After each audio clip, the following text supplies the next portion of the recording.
വിവാദങ്ങൾക്കിടെ മുഖ്യമന്ത്രിയുടെ സെക്രട്ടറിയായി രത്തൻ കേൽക്കർ ചുമതലയേറ്റു. മുഖ്യമന്ത്രിയുടെ നിർദ്ദേശപ്രകാരമാണ് അവധി ദിനമായിട്ടും ഇന്ന് തന്നെ രത്തൻ കേൽക്കർ ചുമതലയേറ്റത്. മുഖ്യ തെരഞ്ഞെടുപ്പ് ഓഫീസറായിരുന്ന കേൽക്കറിനെ മുഖ്യമന്ത്രിയുടെ സെക്രട്ടറിയാക്കാനുള്ള തീരുമാനത്തിനെതിരെ സിപിഎമ്മും ബിജെപിയും രംഗത്തെത്തിയിരുന്നു. പ്രതിപക്ഷ പ്രതിഷേധങ്ങൾക്കിടയിൽ മുഖ്യമന്ത്രിയുടെ സെക്രട്ടറിയായി ഡോക്ടർ രത്തൻ കേൽക്കർ ചുമതലയേറ്റിരിക്കുകയാണ്. തെരഞ്ഞെടുപ്പ് കമ്മീഷണറായിരുന്നു. അതിനുശേഷം പുതിയ മന്ത്രിസഭ വരികയും മുഖ്യമന്ത്രിയുടെ സെക്രട്ടറിയായി രത്തൻ കേൽക്കറെ തിരഞ്ഞെടുക്കുകയുമായിരുന്നു. ഇന്ന് ഞായറാഴ്ചയാണ്, അവധി ദിവസമാണ്. എന്നിരുന്നാൽ കൂടി മുഖ്യമന്ത്രിയുടെ പ്രത്യേക നിർദ്ദേശപ്രകാരമാണ് രത്തൻ കേൽക്കർ ഇന്ന് നിയമനം ഏറ്റെടുത്തിരിക്കുന്നത്. ഈ വിഷയത്തിൽ വളരെയേറെ പ്രതികരണങ്ങൾ അല്ലെങ്കിൽ പ്രതിഷേധങ്ങളാണ് ഈ നിമിഷത്തിൽ ഉയർന്നു വന്നുകൊണ്ടിരിക്കുന്നത്.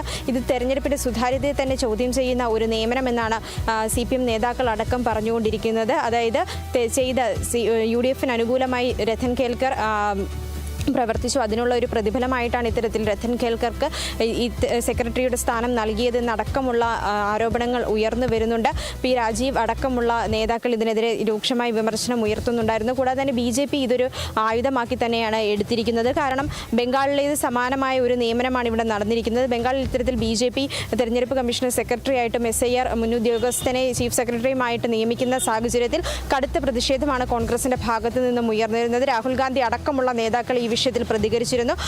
കുറ്റം കൂടുന്തോറും, ചെയ്യുന്ന കള്ളത്തരം കൂടുന്തോറും ലഭിക്കുന്ന പ്രതിഫലം ഉയർന്നുകൊണ്ടിരിക്കുമെന്നാണ് രാഹുൽ ഗാന്ധി ആ വേളയിലെല്ലാം തന്നെ പ്രതികരിച്ചിരുന്നത്. എന്നാൽ കേരളത്തിലെ ഈ നിയമനത്തിനെതിരെ യാതൊരുവിധ പ്രതികരണവും രാഹുൽ ഗാന്ധി അടക്കമുള്ള നേതാക്കൾ നൽകുന്നില്ല. എന്തുകൊണ്ടാണ് ഇത്തരത്തിലുള്ള ഒരു ഇരട്ടത്താപ്പ് സ്വീകരിക്കുന്നത് എന്നടക്കമുള്ള ചോദ്യങ്ങളാണ് ഉയർന്നു വരുന്നത്. ബംഗാളിലെ വിഷയവും ഉയർത്തിക്കാട്ടിക്കൊണ്ട് തന്നെയാണ് BJP ഇത്തരത്തിൽ ഒരു പ്രതിരോധം തീർക്കുന്നത്, അല്ലെങ്കിൽ കേരളത്തിലെ UDF നേതൃത്വത്തെ കുറ്റപ്പെടുത്തുന്നത്.